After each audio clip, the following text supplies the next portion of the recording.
أوضح معالم الحق المبين وأبان سبيل المؤمنين الناجين وعهد إليهم باتباع صراط مستقيم المفضي إلى جنة النعيم. اللهم صل على سيدنا محمد وعلى آله وأصحابه والتابعين. بداية نشكر الله تبارك وتعالى أن جعلنا من أمة محمد صلى الله عليه وسلم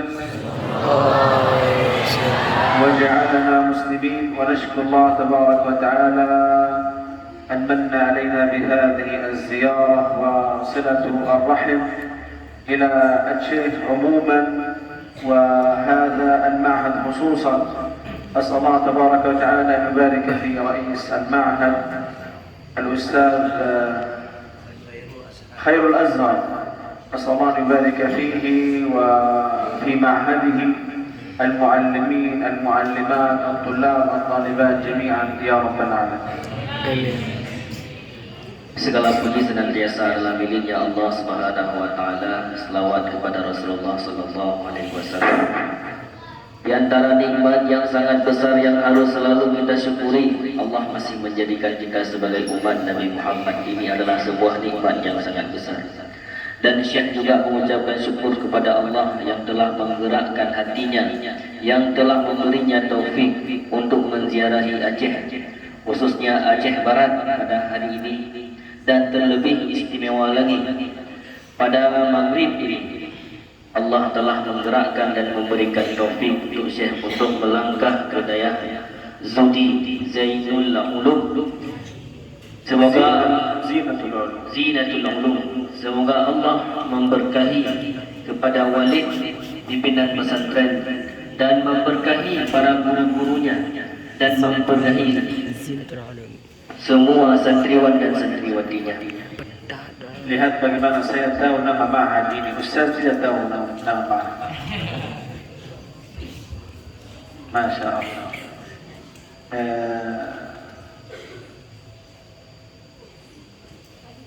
يعني أنت تضع هنا تخلق يا حبيبي هناك في الخلف.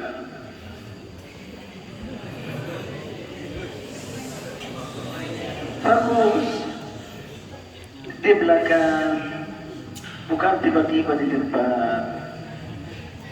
Astagfirullahaladzim. Kadah bajahmu? Kadah syabu.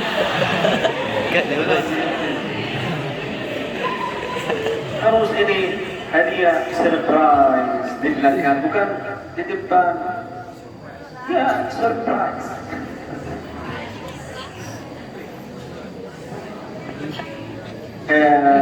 Dari Ustaz tausiah ini setengah jam.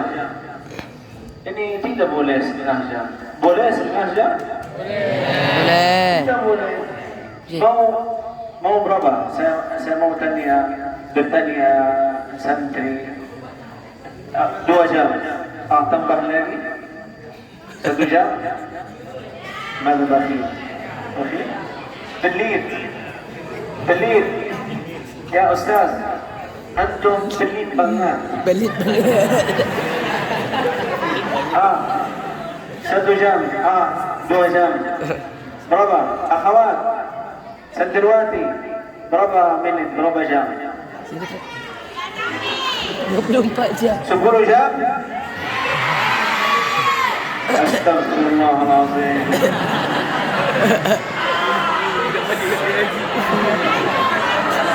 Astagfirullahaladzim. 10 jam setelah salat subuh. Subuh. Salat subuh mungkin 4 jam atau mungkin 7 jam salat subuh. Sudah subuh. Masya Allah. Masya Allah, Masya Allah, ya Allah, ya Allah. Mana kalimat di Indonesia? Karim. Mulia. Santriwati mulia banget. Lakin ikhwan pelit banget. Pelit banget. Bukan ikhwan, saya tidak mau zalim. Ustaz ini aja. Ustaz Nasir. Pelit. saya pertama kali di Aceh Barat. Pertama kali. Kenapa 1 jam? Wallahi saya sedih. Saya mau nangis. Kalau tidak mau saya sekarang balik aja. Assalamualaikum. Itu Ustaz balik.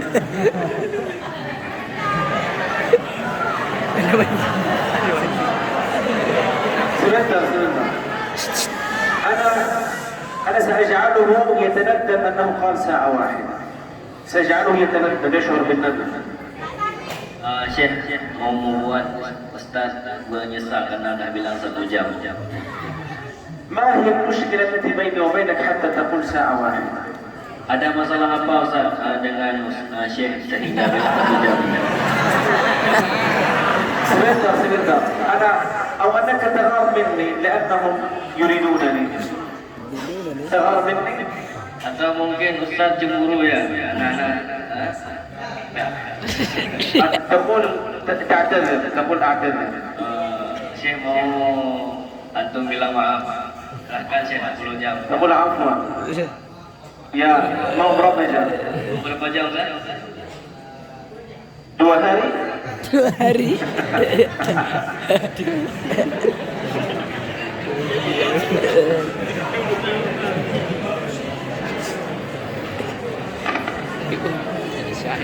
بسم الله الرحمن الرحيم. أيها الطلاب والطالبات الحاضرون والحاضرات، الله تبارك وتعالى بأننا كنا البارحة في يوم جميل ونحن نفتخر به في هاري سنتري. نريد أن نتكلم قليلا عن هذا اليوم المبارك ونربط كلامنا وحديثنا بحال إخوانكم في غزة سنتري الذين هناك في غزة مثلكم في المعاهد. هناك كثير المعاهد، معهد الصحابة ومعهد أبي داود وأبي الدرداء والأزهر وكثير من المعاهد، والإمام الشاطبي هذا كان في بيتي كذلك، كثير من المعاهد الإسلامية في غزة. Alhamdulillah Syekh telah berjumpa dengan Walid dan beberapa di hari santri. Dan insya Allah malam ini Syekh ingin sedikit mengupas permasalahan yang sama seperti kita, yang masih relevan untuk disampaikan, yaitu tentang keadaan santri-santri yang ada di Palestina. Di Palestina banyak juga pesantren-pesantrennya. Ada santri-santri juga di dalamnya. Ada pesantren Abu Dawud, ada pesantren Al-Azhar, ada pesantren Imam Asy-Syafi'i, Ma'had dan ma'had yang lain. ونريد في هذا المجلس أن نتذاكر عن أحوال إخواننا هنا، كيف هو حالهم مع العلم هناك والمدارسة هناك. Dalam pertemuan ini Syekh mengajak untuk kita bisa membayangkan bagaimana dan membandingkan nanti seterusnya bagaimana keadaan mereka dengan pelajaran dan ilmunya dan ulamanya dibandingkan dengan kita. أولا أريد أن أتكلم معكم عن قصتي أنا في معهد الإصلاح الذي حفظت فيه القرآن الكريم. Sebelum lebih jauh, Syekh ingin menceritakan tentang ceritanya dalam proses beliau menghafal Al-Quran di Ma'had Al-Islah. وقد كان عمري 15 سنة وحفظت القرآن الكريم كاملا. Dan ketika itu Syekh umurnya 15 tahun tapi sudah khatam Al-Quran. 30 جزءا والحمد لله رب العالمين. Khatam Al-Quran 30 juz, alhamdulillah rabbil alamin. بدأت حفظ القرآن الكريم وأنا عمري 6 سنوات. Dan memulai hafalan Al-Quran, Syekh memulai hafalan Al-Quran di umurnya yang ke-6 tahun. وكانت أمي أسأل الله أن يحفظها تتابعني في حفظ القرآن الكريم. Dan ibunya lah orang pertama yang mengontrol, yang selalu memotivasi dalam menghafal Al-Quran. حفظت القرآن الكريم عند شيخي الأول الشيخ عبد الله 3 أجزاء. Dan Syekh menyempurnakan 3 juz pertama sama guru pertamanya yaitu Syekh Abdullah. ولماذا فقط حفظت عنده 3 أجزاء لم أحفظ أكثر من 3 أجزاء؟ Kira-kira kenapa Syekh cuma menghafal 3 juz sama Syekh Abdullah dan tidak melanjutkan ke juz yang lain? هذا السبب لن تجدونه في إندونيسيا. Sebab ini tidak akan kita dapatkan di tempat kita. لن تجدوه في إندونيسيا. Alasannya tidak akan ada di Indonesia. لن تجدوه هنا في أتشي أو في هذا المعهد. Tidak akan kita temukan di Aceh dan tidak ada alasan ini di pesantren kita. السبب هو أن الشيخ عبد الله استشهد. Penyebabnya adalah Syekh Abdullah menjadi syahid. استشهد وهو يجاهد في سبيل الله تبارك وتعالى. Dia syahid dalam berjihad di jalan Allah Subhanahu wa taala. ثم انتقلت بعد ذلك أتى الشيخ أسامة وحفظت عنده تقريبا 16 جزءا. Dan untuk yang keduanya, beliau melanjutkan hafalannya ke Syekh Usama sehingga sampailah jumlah 16 juz.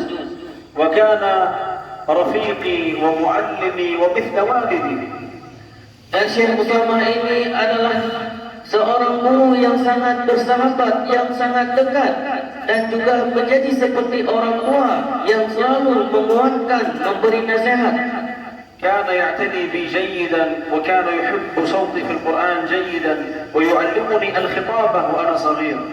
Syekh Usama ini adalah syekh yang selalu memotivasi, menyukai suara-suara.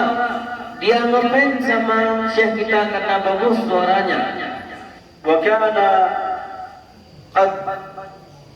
يتمنى أن أختم القرآن على يديه. كان يدعو الله أن أختم القرآن على يديه.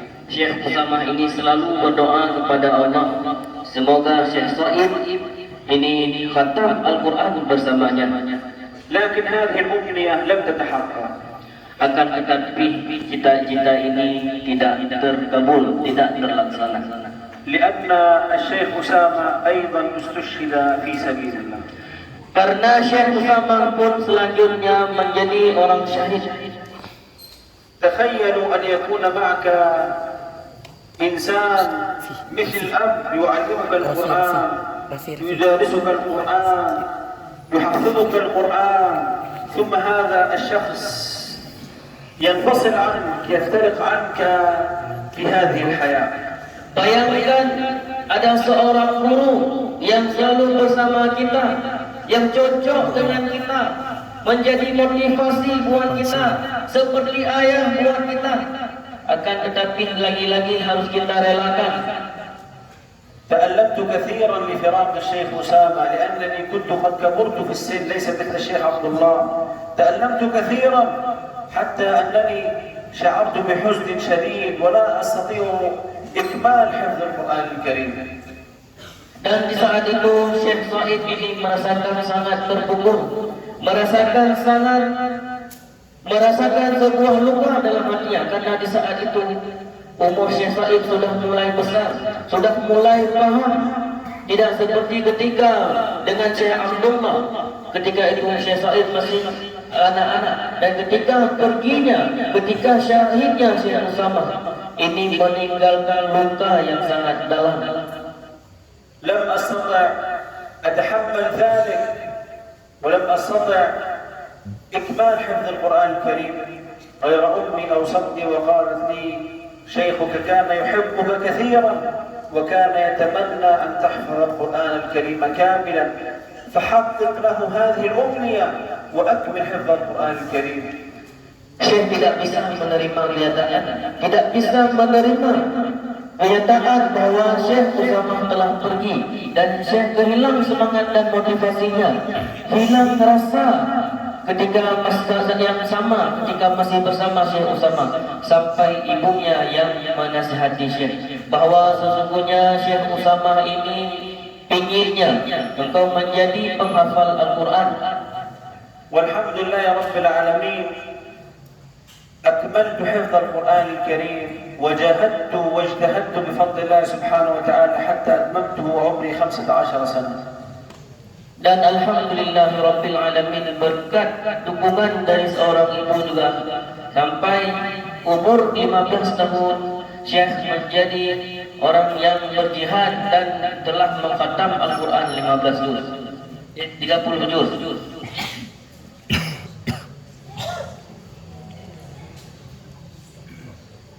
هذه القصة فيها العبر الكثيرة. هذه القصة فيها رسائل كثيرة حتى تعرفوا كيف هو حالنا هناك.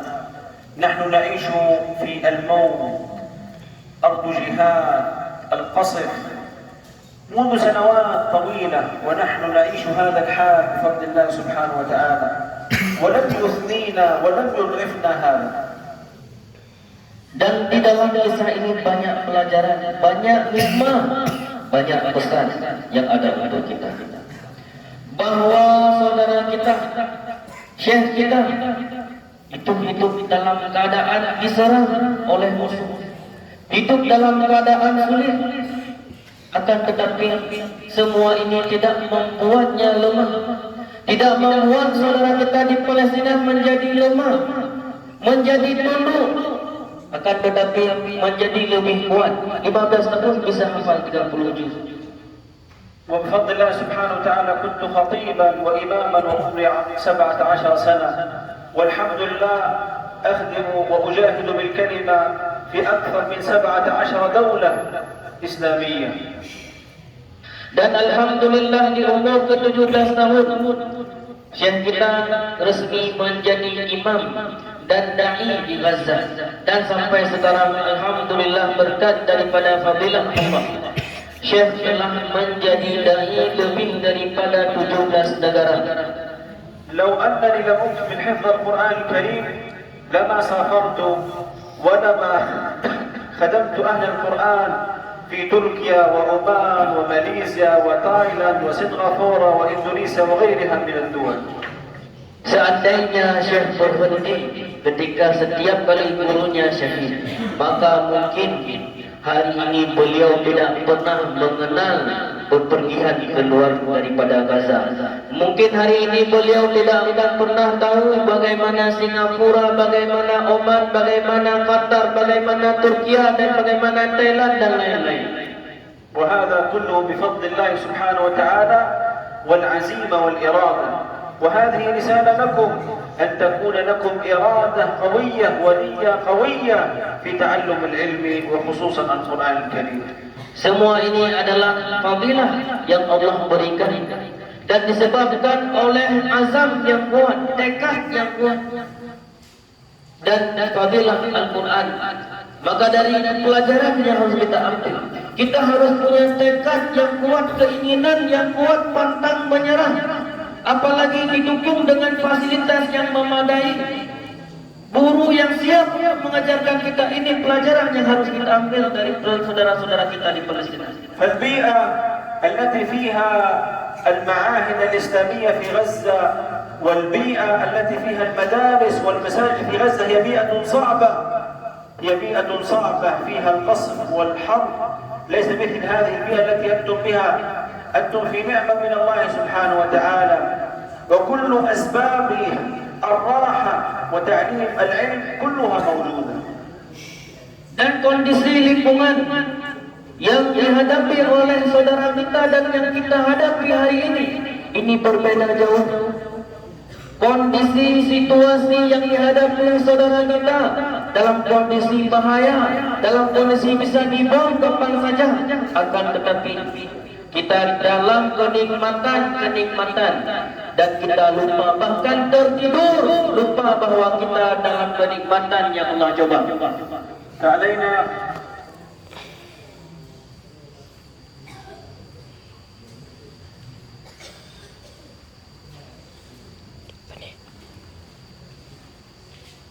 فعلينا أن نجتهد وأن نحرص أشد الحرص على تعلم العلوم في هذا الوقت، وأنتم في فرصة من الزمن. بعد ذلك ستكبرون وتنشغلون في مناهي الدنيا ومشاغل الدنيا، فهذه فرصة لكم أن تجتهدوا وتجدوا وتجاهدوا في سبيل الله تبارك وتعالى. فمن خرج في طلب العلم فهو في سبيل الله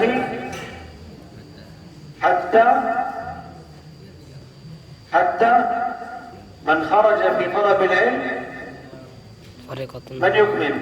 Siapa bisa sambung hadisnya? من خرج في طلب العلم سنت المكافئ. نعم، فهو في سبيل الله حتى يرجع. Dan bagi kita adalah sebuah kesempatan untuk belajar dan untuk memperdalam ilmu kita, karena fasilitas waktu semua mendukung. Dan siapa yang sebagaimana hadis Rasulullah sallallahu alaihi wasallam, orang yang belajar itu sama dengan jalan Allah. Hadisnya, barang siapa yang keluar untuk menuntut ilmu, bahwa fi sabilillah, maka dia sedang berada di jalan Allah, hatta yarji'a, sampai dia kembali. أخيرا، ما هو واجبنا اتجاه زملائنا هناك في غزة؟ ما هو واجبنا وما هو موقفنا اتجاههم هناك في أرض فلسطين؟ Dan yang terakhir yang ingin saya sampaikan, bagaimana, apa yang harus kita lakukan, sesuatu apa yang harus kita berikan ketika mendengar, ketika terhadap saudara kita di Palestina. أولا الاهتمام لأمرهم، والاهتمام لأمرهم هو من الإيمان، وعدم الاهتمام لأمرهم هذا من النفاق ومن الخذلان. فالنبي صلى الله عليه وسلم يقول: من لم يهتم لأمر المسلمين فليس منهم. Yang pertama adalah kita harus peduli dan harus risau terhadap keadaan mereka. Karena peduli terhadap saudara kita ini menunjukkan bahwa iman kita bagus. Dan ketika kita tidak open dan tidak peduli kepada mereka, ini menunjukkan kemunafikan. Rasulullah sallallahu alaihi wasallam di dalam hadisnya bersabda, barang siapa yang tidak peduli, yang tidak menghiraukan kondisi umat muslim yang lain, falaisa minhum, ancaman daripada Rasulullah, falaisa minhum, bukan bagian daripada mereka. نهتم لأمرهم بسماع أخبارهم وأحوالهم، ونسمع قصصهم وكيف أحوالهم هناك، وكيف حياتهم هناك، وكيف جهادهم هناك. هذا هو الاهتمام بسماع أخبارهم. Salah satu contoh peduli yang mungkin bisa kita lakukan adalah dengan mendengar, mencari tahu tentang kabar mereka, mendengar kisah-kisah mereka, dan membayangkan bagaimana kondisi mereka. والذي يريد أن ينظر كيف هو حاله في متابعة أخباره هناك فلينظر إلى هاتفه، ماذا يعرض له في السوشيال ميديا. هناك خاصية في الهاتف، ماذا تنظر أكثر يعرض لك أكثر. فماذا أنت تشاهد؟ ما الذي يأتيك؟ هل يأتيك أخبار أهلك في غزة، إخوانك هناك المسلمين، أم يأتيك أخبار ومقاطع وصور تافهة لا تسمن ولا تغني من جوع؟ Dan untuk kita mengetahui sekarang dengan zaman HP yang canggih itu, kita bisa melihat apakah kita termasuk orang yang sering mengikuti kabar-kabar saudara kita di Palestina, apakah kita merasa risau. Bahkan cara yang paling simpel bisa dengan HP kita masing-masing, tekan di pencarian di Instagram, di TikTok. Ketika kita tekan, apa yang keluar duluan, tanpa mengetik apapun, karena ada sistem algoritma yang telah diciptakan. Apa yang sering dicari itu akan muncul tanpa dicari. Anak-anak yang kerjanya adalah mencari game, itu akan muncul game. Yang fans sama artis-artis Korea, ketika dia buka itu akan langsung nampak Korea. Dan macam-macam, apapun itu. Jika kita sering mengikuti kabar saudara kita di Palestina, itu yang pertama nampak di HP kita sesuai dengan algoritma kabar-kabar tentang Palestina. ويقول النبي صلى الله عليه وسلم: يحشر المرء مع من أحبه Dan Rasulullah sallallahu alaihi wasallam bersabda, manusia itu akan dibangkitkan bersama orang yang dia cintai. ثانيا الله تبارك وتعالى حتى وإن كنتم صغارا فهذا تكليف من الله سبحانه وتعالى. ممكن تبلغوا غيركم، تبلغوا أهلكم بالكلمة، تجاهدوا بالكلمة، أنا وهو جهاد المال. الله سبحانه وتعالى فتحه للأمة جمعاء، الجميع يستطيع ذلك، وهذا اختبار لنا، هذا اختبار لنا. الجهاد بالنفس أهلنا في غزة يقومون به، هم الذين هم في الصف الأول ينوبون عنا، ينوبون عن أمة الإسلام بالجهاد والرباط على هذه الأرض المباركة. لكن جهاد المال هو اختبار لأمة الإسلام. Selanjutnya yang bisa kita lakukan adalah jihad, karena pintu jihad tetap terbuka meskipun di umur kita, karena jihad tidak mesti dengan pegang senjata. Ada berbagai macam bentuk jihad, jihad dengan kalimat, dengan lisan, dan salah satunya yang masih juga bisa kita lakukan adalah dengan kalimat kita. Kita sampaikan kepada orang tua kita, sudah 2 tahun saudara kita memanggil-manggil kita, sudah waktunya sedikit kita sisihkan dari apa yang kita punya untuk berjihad. Jihad dengan harta adalah jihad yang Allah perintahkan dan selalu Allah iringi penyebutannya di dalam Al-Quran. والله سبحانه وتعالى جعله اختبارا لأمة الإسلام وامتحانا للمسلمين جميعا. Dan Palestina ini, jihad dengan harta ini adalah sebuah cobaan daripada Allah kepada kita semua. Apakah kita mau merelakan apa yang Allah titipkan di jalannya, atau kita termasuk orang yang enggan untuk memberikan apa yang telah diberikan kepada kita di jalannya. أخيرا الدعاء، والدعاء كما قال النبي صلى الله عليه وسلم هو العبادة، والدعاء هو سلاح المؤمن. Dan yang terakhir yang bisa kita lakukan adalah doa. Sebagaimana sabda Rasulullah sallallahu alaihi wasallam, sesungguhnya doa adalah senjata orang Islam. والدعاء سهل يسير على الذي في قلبه إيمان، أما الذي لا يوجد في قلبه إيمان لا يستطيع الدعاء لنفسه ولا يستطيع الدعاء لغيره. Dan yang terakhir doa adalah sesuatu yang sangat mudah, yang tidak ada alasan untuk kita untuk mengatakan tidak bisa. Akan tetapi doa pun masih ada orang yang tidak bisa melakukannya, orang yang Allah cabut cahaya iman dalam hatinya. Jangankan untuk berdoa terhadap saudaranya di Palestina, untuk kedua orang tuanya kadang dia tidak mampu untuk berdoa dengan alasan lupa. Jangankan untuk orang tuanya, untuk dirinya sendiri kadang dia lupa untuk berdoa, alasannya lupa. ونريد دعاء مصحوبا باليقين، يقين بتحقيق وعد الله سبحانه وتعالى ونصره. الصحابة عندما حوصروا وعندما ساء حالهم سألوا النبي صلى الله عليه وسلم متى نصر الله، متى وعد الله، فيأتيهم الجواب من الله تبارك وتعالى ويسألونك متى قل عسى أن يكون قريبا.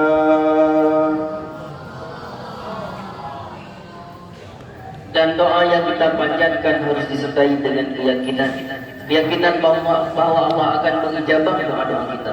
Hal yang sama juga terjadi terhadap para sahabat ketika saat para sahabat ini dikelilingi, dikepung oleh musuh dalam saat keadaan lelah, letih.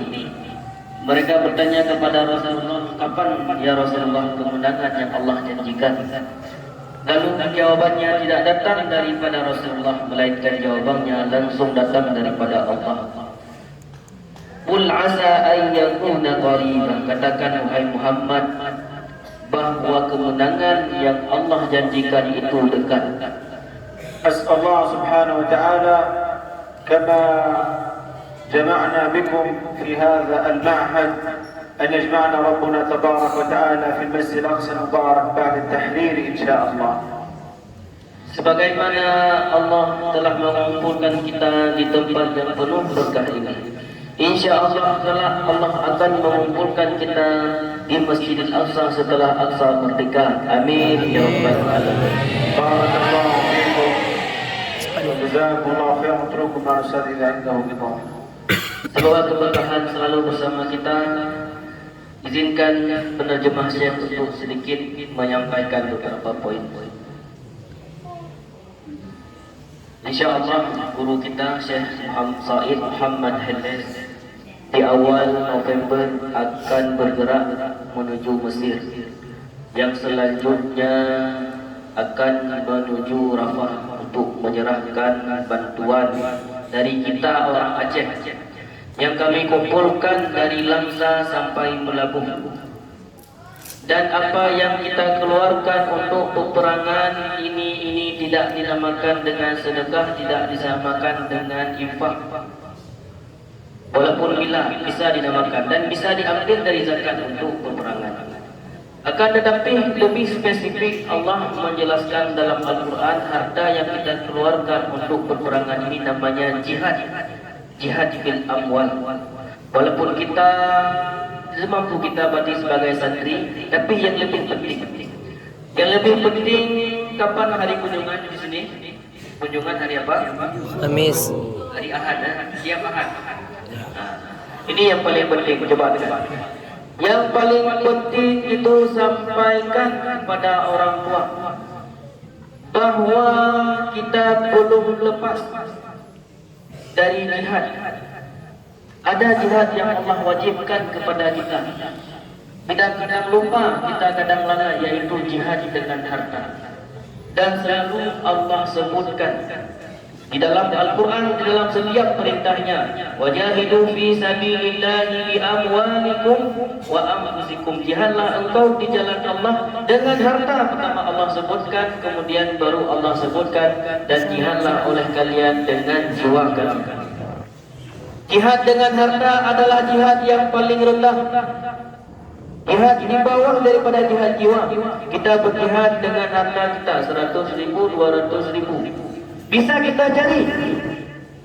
kita cari kembali itu 100.000, 200.000. Akan tetapi saudara kita di Palestina itu jihadnya dengan jiwa, dengan nyawa. Di mana mau kita cari nyawa?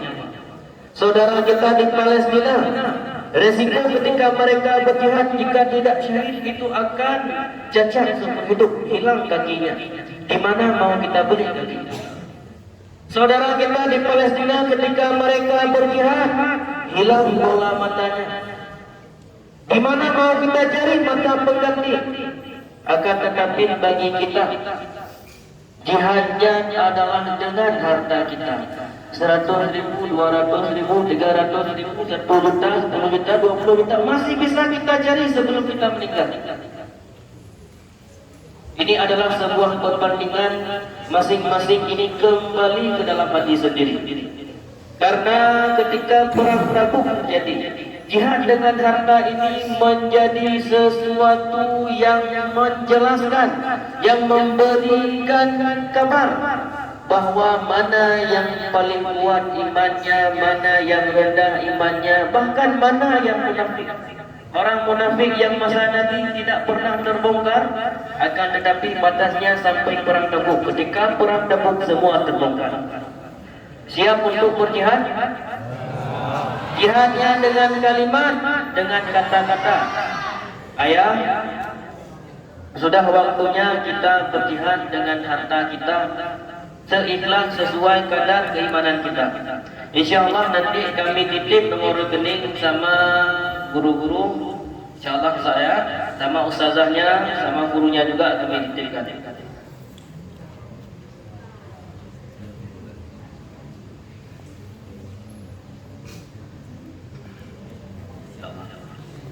Dan selanjutnya yang terakhir, bagi guru kami yang ingin menjadi mujahid dengan hartanya, dengan nominal di atas 300.000, insyaallah ada hadiah dari sini. Ada yang ingin menjadi mujahid, tidak mesti ada hari ini, mungkin ada esok, bisa dicicil. Itu lebih baik, itu sebulan ada. Jika nggak berani tunjuk tangan setelah ini, bisa jumpai tim kami nanti yang ada di sini. Bisa ada kadang-kadang untuk menyemangatan yang lain. Bisa dikirim lewat nomor rekening nanti bisa. Ada sedikit hadiah dari Syekh, ada dari